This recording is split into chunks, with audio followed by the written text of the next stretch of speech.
سلام به رفقای گل کانال پوریا وست. امروز جدیدترین ویدیوی مستر بیست رو داریم. سبک ویدیو تو مایه های سگانه حماسی مکه که الان جزو پربازی ترین ویدیوهای چنلن. بدون معطلی بریم ویدیو رو با دوبله اختصاصی پوریا وست ببینیم. من این سنگ گنده رو بستم به این رفیقمون. سلام.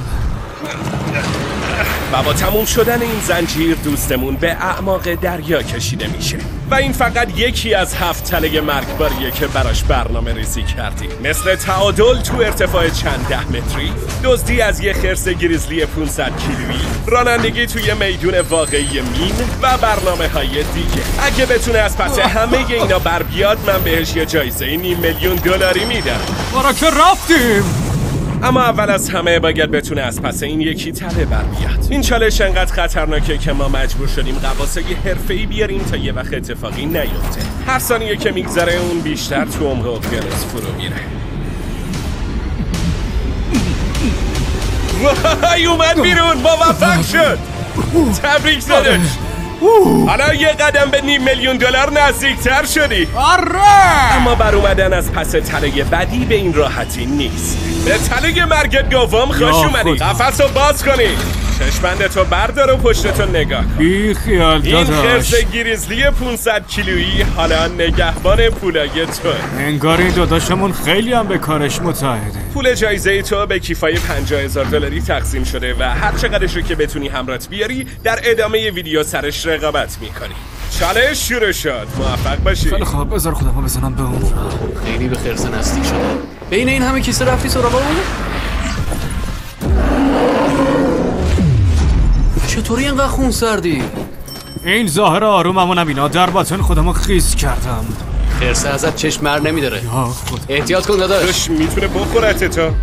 با اینکه بایران واقعا میترسید که این آقا خرسه یه لقمه چپش کنه. البرادر الاحتیاط. آقا خرسه علنا روی یکی از کیفا جا خوش کرد. الان کیفه رو پاره میکنه. خرسه قشنگ قفلی زده روی یکی از کیفا. بذار سرش گرم. بایران با استفاده از این موقعیت همه کیفا رو جمع آوری کرد تا جایی که فقط اون کیفی که آقا خرسه داشت میخوردش موند. آخرین 50,000 تا رو خرسه داره میخورتش. بایران جان میتونی همین الان دست نگه داری؟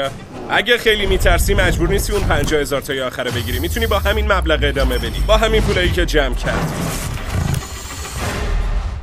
نه بی خیال نمیشه. باشه پس مواظب باش، فعلا برش ندار، بذار یه خورده بی خیالش بشه. میخواد حواس خرسه رو پرت کنه تا از کیف پول دور بشه. خب داداشمون الاناست که به فنای عظما بره. احتمالاً اون اولین آدم تو دنیاست که میخواد یه خرس 500 کیلویی رو بکشه سمت. خدایا رفت سراغ آخرین کیسه. وای خدا برش شد. تبریکات ویژه. حالا وقتشه بریم سراغ تله سوم که احتمالاً بشناسیدش، ولی خب یه چیزایی توش برای بایران تغییر دادی. چشمندتو بردار، به تله مرگ بعدی خوش اومدی. خدا از حد نگذره جیمی. داداش تازه هنوز نرفتیم تو هوا. بابا دهنتو سرویس. ببرمون بالا. به تیغه تعادل مرگ خوش اومدید. خدایا بس یا دیگه. اگه میخوای میتونیم بگیم تیغه $500,000. جایزه $500,000 تو توی ارتفاع 30 متری شناوری. تو باید با حفظ تعادل قفل تک تک کیفای تو مسیر تو باز کنی و بعد بندازیشون پایین روی سطح هدف. هر کدومه که بتونی بندازی روی هدف مال تو میشه و اگه بیافتن توی آب از دست میرن. یا خدا. چیه نکنه ترسیدی پرنسس بابا؟ پیشی بینیم بابا، تنها پرنسس جمعمون تویی. تازه پاهات هم مثل پای بارمی میمونه. اینجا رو داشته باش. رفت که بره. وای اولین قدم رو برداشت. واقعا داره میره. وای خدا جون پاهاشو ببین، عجب وضعیتی. حالا باید به کیف برسی. خدایی ترسناکه چون میبینید که داره به سمت جلو خم میشه. داداش اوضاع چطوره؟ میبینم ترسیدی. نشته میکنه یه خورده زیادی حرف میزنی. خب تو حرف نمیزنی. یا خدا. یا خدا. خب میخوای از اونجا بندازیش؟ ای وای ای وای ای وای، اولیش فرود اومد. بایرون داداش فعلا خوشحال نباش، هنوز 9 تا کیف دیگه مونده. رفت واسه نشونه گیری. وای وای وای پام بد جوری گرفته. بیا پامو ماساژ بده پرنسس علی. انداختش. تا اینجا 2 تا کیف. ببینیم با بقیه‌اش چی کار میکنی. رفت سراغ سومین کیف. باریکلا. تا اینجا $200,000 جمع کرده، ولی بایرون هنوز نصف راهو هم نرفته. وای چه بادی داره میاد بایرون. آره شدید. انگار واقعا داره شدید میشه. نه پام بدجوری میلرزه. بچه این چالش تو ویدیوی مکم بوده، ولی خب انگار مستر سرویس واسه هر کسی یه پیچش داستانی متفاوت میذاره. راستی اگه سگانه مک رو ندیدید به هیچ عنوان از دست ندید، لینکش میاد اینجا یا اینجا، حتما برید ببینید، جزو بهترین ویدیوهای مستر سرویسه. نه پام بدجوری میلرزه. وای جدی داره میلرزه.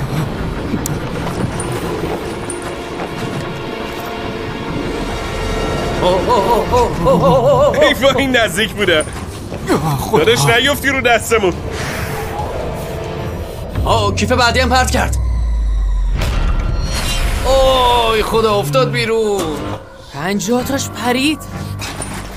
تو میتونی. اگه براتون سواله که این دوست کله خرابمون کیه، باید بگم اسمش بایرونه. یه تکاور با سابقه ارتش، یه جنگجو با سابقه حضور توی خطرناکترین مناطق جنگی دنیا و میخواد پول جایزه رو ببره خونه برای بچه‌هاش. آره ازم بریم. همینه. ای وای! تا همینجا $100,000 به چخ آب رفت و اگه الان بیفته $100,000 دیگه هم از دست. میخوام دوتای بعدیو بندازیه. زدی وسط خار. آره. خیلی خوب، آخرین کیف. بعد مخمسه گیر افتادم. بایرون به خاطر بچه‌هات بندازش.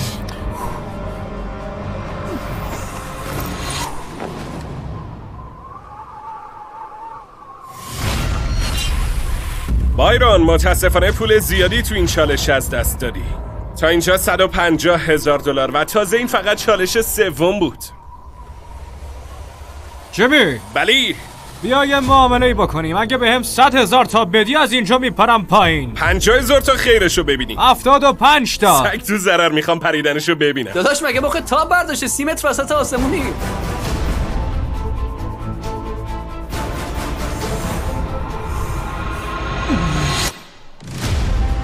یا خدا! بایرون تو دیوونه ای. آره یکی داوری گفتن. خیلی خوب بایرون، وقتشه که تو و $425,000 برید به مرحله 4. میتونی چشمندتو برداری. به میدون مین مرگبار خوش اومدی. بابا این دیگه نامردیه. توی این میدون مین 20 تا بمب بزرگ برات کمین کردن و تو نمیتونی بفهمی که کجا. تو روح جیمی. تو باید پولاتو با ماشین ببری اون طرف، ولی باید مواظب باشی چون در ازای هر مینی که میتره کنی کل پولهایی که تو اون ماشین هست تبدیل به خاکستر میشه. خیلی خوب گرفت. ولی خوشبختانه 5 تا شانس داری که پولتو نجات بدی. میتونی همه پولا رو بذاری تو یه ماشین، میتونی بین 5 تا ماشین تقسیم کنی، انتخاب با توه. خب این از ماشین شماره 1 چقدر پول میذاری توش؟ هیچی. منطقیه. ماشین شماره 2 چی؟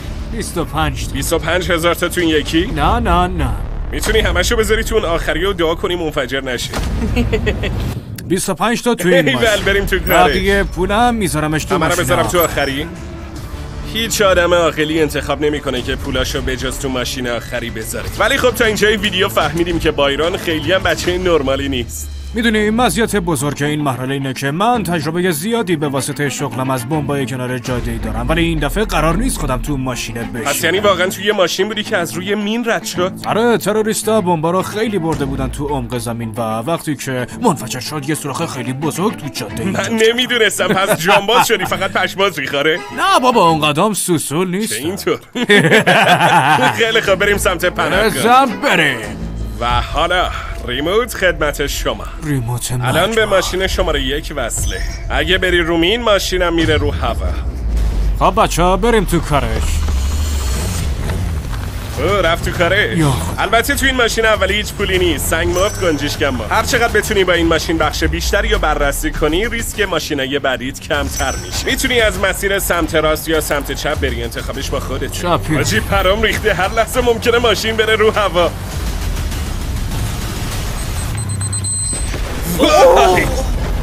خیلی خوب چپی مین داشت. یه ماشین چپه شد، 4 تا یه دیگه مونده.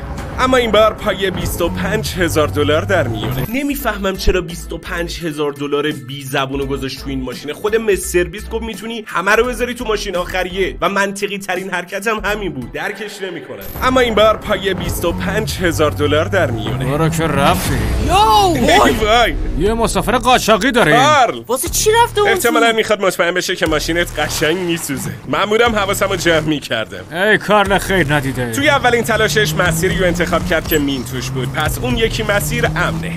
پشیمونی 25,000 تا گذاشتی آره توش؟ دکمه غلط کردن خب نداره. دوباره رسید به یه دوراهی، میتونه از چپ بره یا راست. این دفعه میرم راست. اینجاش که به خیر گذشته. میتونستم همون تو بمونم.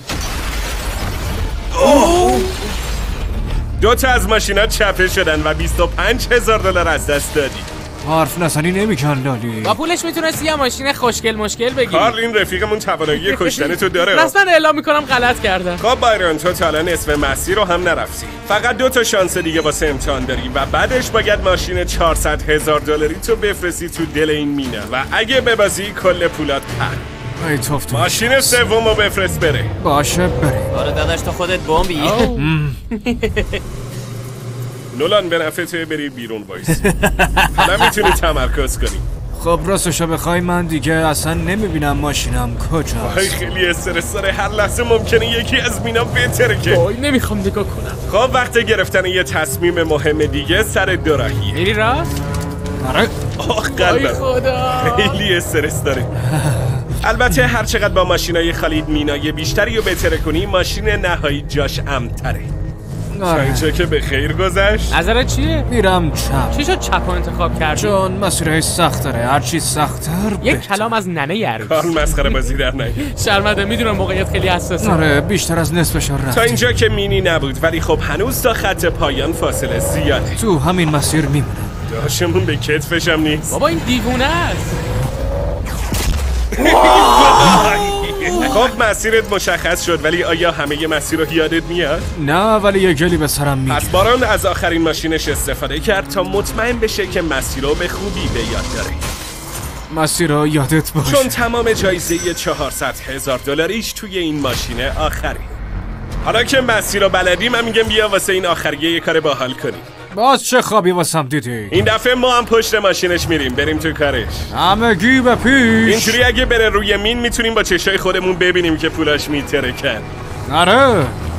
الان عملا داریم بین 2 تا مین را میریم. این آقایی که اینجاست مسئول ایمنیمونه و هی میگه بیاید عقب، پس بیا عقب لطفا. ایشونو استخدام که کارل بچه انگار تو یه تختت کمه. این بچه حالا خوبه آیکیوش همتون وسط چنده؟ میدونین، فقط واسه من خار داره. آقا بریم ادامه. یا خدا قاطی کردم مسیر درست منم کدوم یادم بود؟ نمیاد اینجا راست بود. راست بود یا چپ؟ ای سکن داداش چرا انقدر تو میری؟ تو یه مینه دیگه بری کلا ویدیو مالیده. ای وای ای یا وای ای وای، خدا. نرو.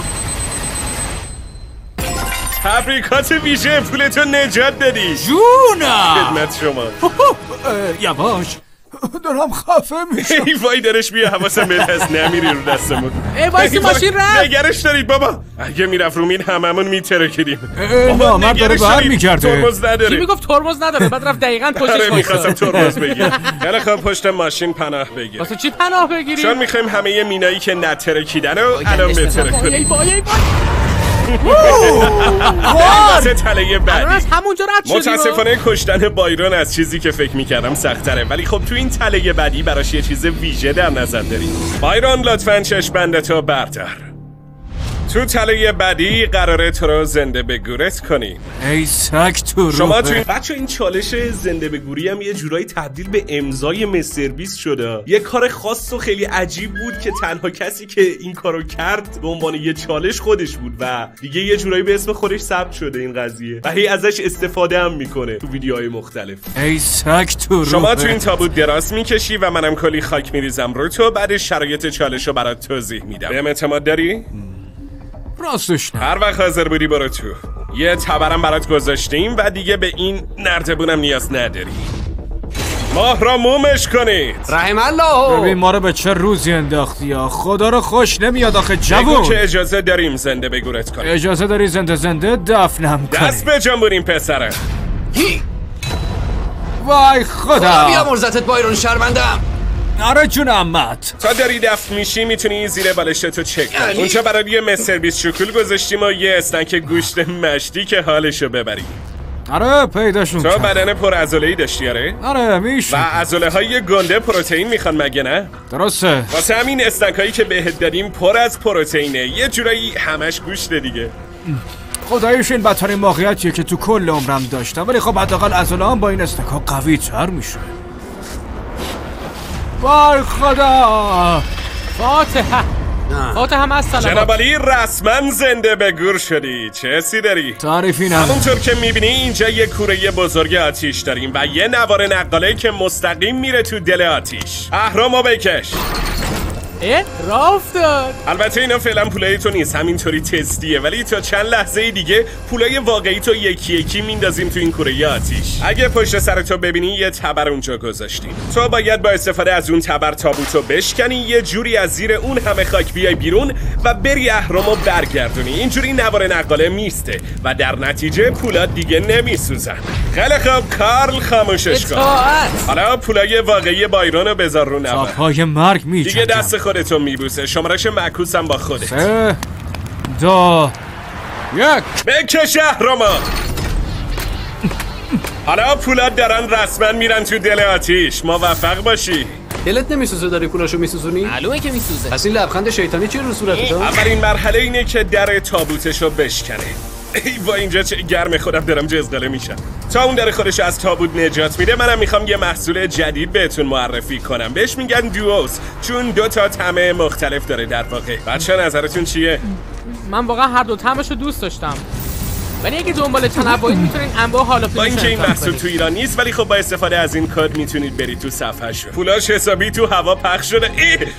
$1 گیرم اومد تو هوا گرفتمش. خیلی خفن بود. کاملا اتفاقی بود، جلوه‌ای بیشم نبود. داداش پولا دارن میسوزن. بچه‌ها این پولا دارن شعله‌های آتیشو بیشتر میکنن. زود باش بایرون، بیا بیرون دیگه. تا اینجا بیشتر از $10,000 از پولات سوخته. ای وای من. خدا دیگه.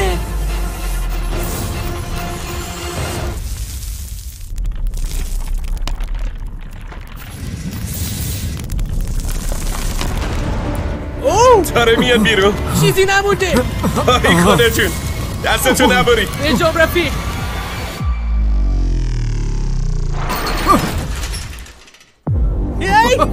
دیدی بابا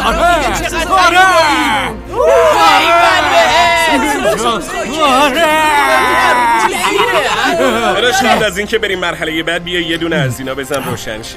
خدای خیلی خوش. امیدوارم این اسنک کلی پروتئین بهت رسونده باشه، چون واسه مرحله بعدی بعد جور پروتئین لازمی. خب به تله بعدی خوش اومدی. یکی یه خورده استرس. پشت سرت $384,000 که جمع کردی. از جا تکو نخور فعلا. تله رو راه بندازی. یا خدا. به نظر چالش چیه؟ باید برم اون بالا ماله ها. از این تله باید در حالی که کل پولت ازت آویزونه از این برج 18 متری بالا بری. ولی این تله با قبلی فرق داره، یا کل پولو میبری یا هیچی. اگه حتی یه بار بیافتی یا یکی از کیسه ها رو بندازی، مثل بقیه ویدیوهایی که تا حالا داشتیم کل پولو از دست میدی. آره بچه‌ها واقعا ویدیوهایی بوده که طرف بعد از کلی دهن سرویسی نتونسته جایزه رو ببره. نمونهش این ویدیوی پولا رو نجات بده واسه خودت. البته آخرش رو اسپویل کردم ولی پیچش داستانی زیاد داره. اگه ندیدید لینکش میاد اینجا برید ببینید. مثل بقیه ویدیوهایی که تا حالا داشتیم کل پولو از دست میدی. ولی خب مجبور نیستی که کل پولو با خودت ببری. واسه سبکتر شدنت میتونی بیخیال یه مقدار از پولا بشی. وزن کل این پولا بیشتر از 90 کیلوه، پس تصمیم خودته که چقدرشو با خودت ببری بالا. یکی از چیزهایی که دارم بهش فکر میکنم اینه که پولا رو تا جایی که میشه تو قسمت‌های بالایی برج بذارمش. آها، پس